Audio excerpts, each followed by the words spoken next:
Feliz semana. Amém. Bom, hoje eu vou falar sobre um assunto que, em meio a esse termo de pandemia, que eu acho que em meio de pandemia, acho que está sendo muito utilizado, sabe?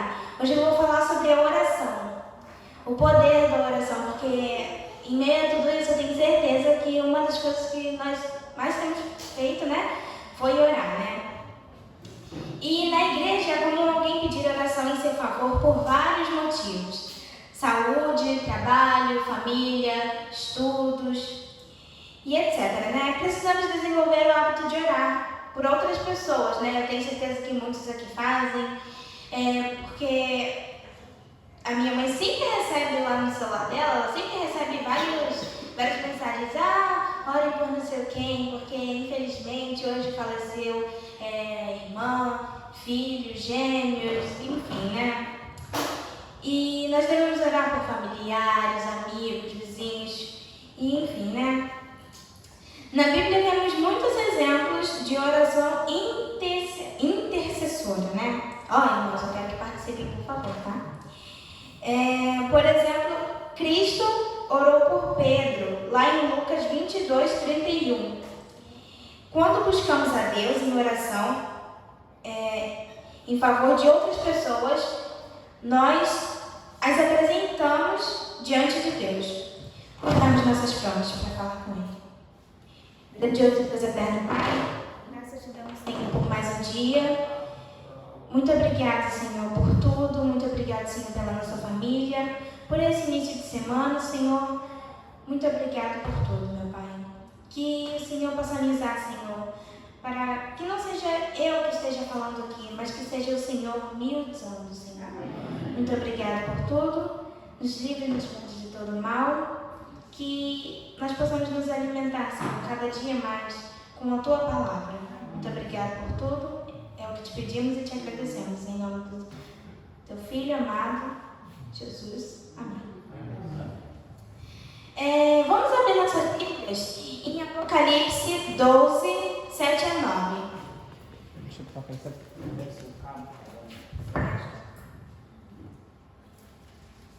12, 7 a 9.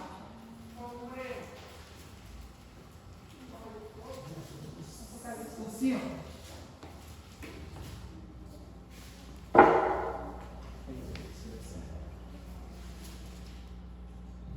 Quem achou pode ler. 12, 7 ao 9.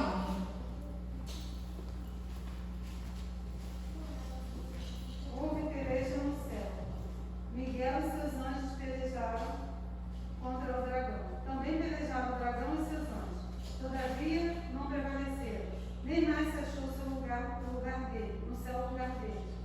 E foi expulso o grande dragão, a antiga serpente, que se chama Diabo e Satanás, o sedutor de todo mundo. Sim, foi atirado para a terra, e com ele os seus anjos. Né? Nesse mundo há um grande conflito, né? Envolvendo forças invisíveis. Cada ser humano está envolvido nessa guerra milenar, né? E mesmo que a gente não veja, né, não perceba, embora muitas vezes a gente perceba isso, né? Mas, embora a tudo isso, tem uma guerra do nosso lado. Pode ser com um familiar que esteja sendo usado para te atormentar, pode ser com uma ocasião específica, mas cada um de nós temos, né, uma guerra milenar ao nosso redor. A Bíblia levanta o véu entre o mundo visível e o invisível. Há uma luta entre o bem e o mal, entre as forças de Cristo e as forças de Satanás, né? Nesse conflito cósmico, Deus respeita a liberdade humana. Ele jamais manipulará a vontade nem coagirá a consciência. Ou seja, Deus não vai nos manipular. Eu estava falando, né, para os meus alunos, né, que agora eu tenho alunos, gente. Tenho meio que um pequeno grupo, né, porque minha mãe dá estudo, e eu fico cuidando das crianças. Aí eu conto história, faço pergunta, e graças a Deus elas interagem bem, né? E nesse meio, sobre Caim e Abel. Aí nisso que eu estava lendo, né, porque eu tirei algumas partes de um livro meu da escola, porque de religião, se eu não me engano, e aí falava que Deus não vai nos manipular, porque Ele poderia, né? O ser humano vai pecar, o ser humano vai fazer coisas ruins, então vou programar eles para adoração.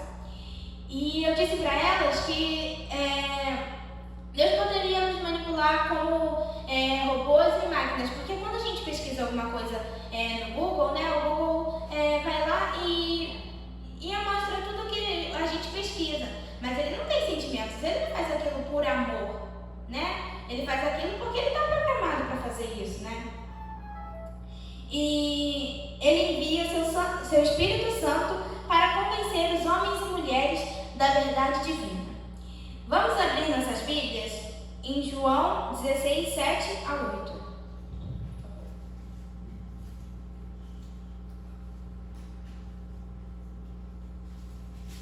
Quem achou pode ler.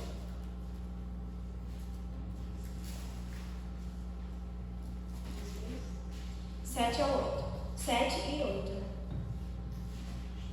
Mas eu vos digo a verdade, convém-vos que eu vá, porque se eu não for, o Consolador não virá para vós outros. Se, porém, eu for, eu vou enviarei. É errado? Tá certo. Agora 8. 16. É isso mesmo? É isso mesmo. Quando ele vier, convencerá o mundo do pecado, da justiça e do juízo. Amém. Nessa guerra, né, anjos celestiais entram para influenciar as pessoas, que no caso somos nós, né, para a eternidade. Vamos abrir nossa Bíblia também em Hebreus 1:14.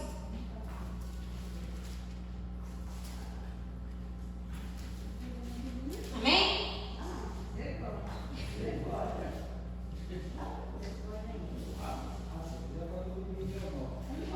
Não são todos eles espíritos ministradores enviados para o serviço em favor dos que amam de herdar a salvação? Amém. Deus também organiza acontecimentos providenciais na vida dessas pessoas para levá-las até Ele. Isso é uma coisa que acontece bastante, bom, pelo menos comigo e acho que com muitos também, que às vezes acontece alguma providência de Deus que para nós como é que fala, gente? Isso, Senhor, calma aí. Providências de Deus, mas que para nós são só acontecimentos, são coincidência, acaso, isso aí. São imprevisto, essa é a palavra que fugiu da minha mente. Aí, vamos supor que a gente tem um passeio para ir com familiares ou amigos, aí acontece alguma coisa e eu não vou poder ir. Aconteceu um imprevisto. Imprevisto não. Providência de Deus. Né? Porque providência dele para que a gente possa não ir, porque Deus está nos livrando, né, de alguma coisa. O exército de Satanás treme ao som de uma fervorosa intercessão. Para vocês verem o poder da oração. Ellen White escreveu: Satanás não suporta que se apele para seu poderoso rival, pois teme e treme diante da sua força e majestade. Ao som da fervorosa oração, todo o exército de Satanás treme. Quem quiser ler, está em Testemunhos para a Igreja, página 346. Agora vamos abrir nossas Bíblias em Salmos 116, 1. E outra pessoa pode abrir em Colossenses 1, 3.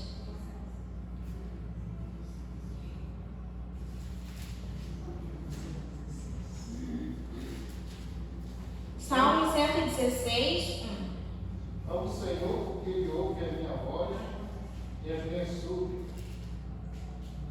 Amém. E quem achou Colossenses 1, 3 pode ler também. Damos sempre graças a Deus, Pai de nosso Senhor Jesus Cristo, quando oramos por vós. Amém.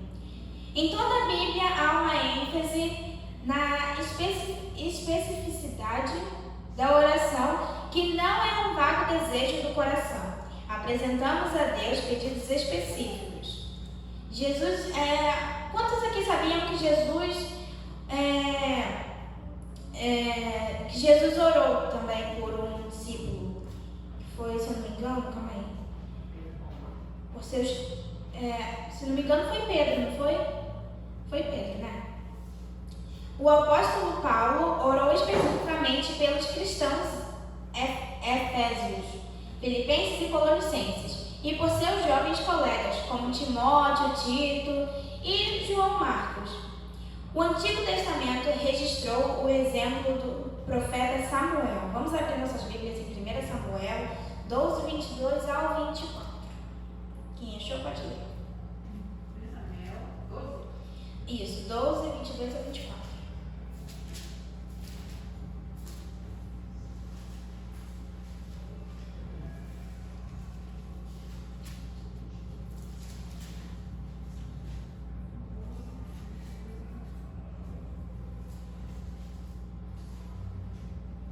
Pois o Senhor, por causa do seu grande nome, não desamparará o seu povo, porque aprove o Senhor fazer-nos o seu povo. Quanto a mim, longe de mim que eu pegue contra o Senhor, deixando de orar por vós. Antes vos ensinarei o caminho bom e direito. Tão somente, pois, temei o Senhor e servi-lo fielmente de todo o vosso coração, pois vejo quão grandiosas coisas vos fez. Amém, né? Ele enfatizou a necessidade de intercessão fervorosa, sincera e específica. As palavras de Samuel são significativas. Quanto a mim, que ele diz, né? Quanto a mim, longe de mim que eu peque contra o Senhor, deixando de orar por vós. Suplicar a Deus por homens e mulheres que não conhecem a Cristo é a nossa obra, ou seja, é a nossa missão, né? Quantos aqui têm orado por um ente querido, por um amigo, por uma família que tem sofrido, que tem lutas, dificuldades? Quantos? Amém, todo mundo, né? Porque é o que eu disse, né? Em meio à pandemia, tá difícil. Quando oramos pelos outros, nos tornamos um canal de bênção de Deus para todos eles.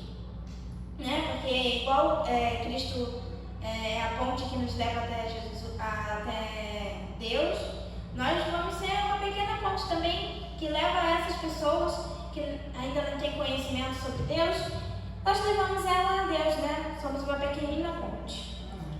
Ele derrama o rio da água da vida do trono do céu através de nós para essas pessoas. Que incentivo isso nos dá ao interceder pela nossa família, amigos, vizinhos e colegas de trabalho também, colegas de escola. Agora vamos falar um pouquinho sobre oração em favor de alguém. Vamos abrir nossas Bíblias em Efésios 1, 15 ao 17.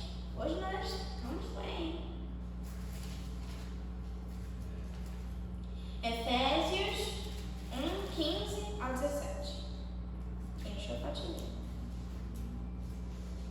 Por isso também eu tenho ouvido a fé que é entre vós no Senhor Jesus e o amor para com todos os santos. Não cesso de dar graças por vós, fazendo menção de vós nas minhas orações, para que o Deus de nosso Senhor Jesus Cristo, o Pai da Glória, nos conceda espírito de sabedoria e de revelação do pleno conhecimento dele. Até o 17? Amém. A oração intercessora é bíblica, nós podemos ver isso, né? Porque lemos várias passagens que relatam isso. Durante todo o seu ministério, Paulo orou pelos novos conversos, né, nas igrejas que ele estabeleceu por meio de seu ministério evangelístico.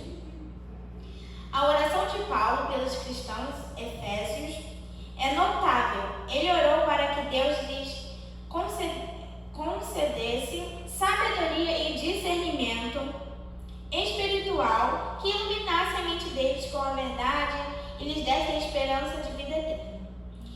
Ele também orou para que eles experimentassem poder de Deus. Amém, né? A oração de Paulo termina lembrando os Efésios das riquezas, da glória de Cristo e sua herança. Os Efésios devem ter ficado muito animados, sabendo que Paulo estava orando por eles e conhecendo os pontos sobre os quais ele estava orando. Em suas orações, Cristo mencionou pessoas. Foi o caso de Pedro, lembra que eu comentei com vocês? Que Jesus orou por Pedro, né? Que está lá em Lucas 22, 31 ao 32. Vamos abrir. Lucas 22, 31 ao 32. Simão, Simão, eis que Satanás vos reclamou para vos peneirar como trigo. Eu, porém, roguei por ti, para que tua fé não desfaleça. Tu, pois, quando te converteres, fortalece os teus irmãos. Amém. Em João 17:20, ele diz: não rogo somente por estes, mas também por aqueles que vierem a crer em mim por intermédio da sua palavra. Aqui tem início a petição por todos os crentes até o fim dos tempos. Isto é, por meio da pregação, dos ensinos e dos escritos dos discípulos. E está em Comentário Bíblico Adventista do Sétimo Dia. Gente, não sei por que tem esse desenho, mas é capítulo 5, eu acho. Capítulo 5, página 1172. Como membros da igreja, devemos desenvolver o hábito da oração intercessora em favor das pessoas, dos nossos entes queridos, vizinhos. Há na igreja irmãos que estão vivendo dias difíceis. São pessoas desempregadas, com sérios problemas familiares, dificuldades na igreja, crises, enfim. Todos somos habitantes deste mundo que vive uma terrível crise. Não importa se é uma crise financeira, se é uma crise espiritual com você e Deus, ou uma crise que só você sabe, né? A oração é um meio determinado pelo céu para reunir nossas incapacidades e fraquezas com o poder onipotente de Deus, né? É um meio de nos elevarmos em direção ao Senhor, que pode tocar o coração daqueles por quem oramos, né? Bom, essa mensagem de hoje foi uma mensagem um pouco curtinha, mas eu espero que tenha tocado o coração de vocês, né? O Espírito Santo possa ter trabalhado, né? Vamos ficar de pé e entoar o hino orando.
Quando oramos pelos outros, Deus honra nosso compromisso com Ele e nossa dependência de seu poder, empregando todos os recursos do céu para transformar a vida de pessoas. À medida que nossas orações sobem ao seu trono, seres angelicais entram em ação sob seu comando. Ellen White escreveu: anjos ministradores aguardam ao pé do trono para obedecer instantaneamente ao mando de Jesus Cristo e responder toda oração feita em sinceridade, com fé viva. Oremos.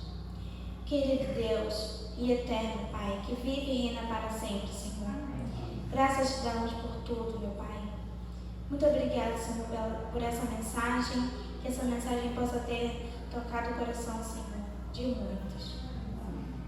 Que nós possamos ter uma vida de oração, Senhor, como acabamos de cantar. Uma vida de oração, meu Pai, orando uns pelos outros, Senhor, e nos fortalecendo na fé. Muito obrigado por tudo. É o que te pedimos e te agradecemos. Em nome do teu santo e amado Filho. Amém.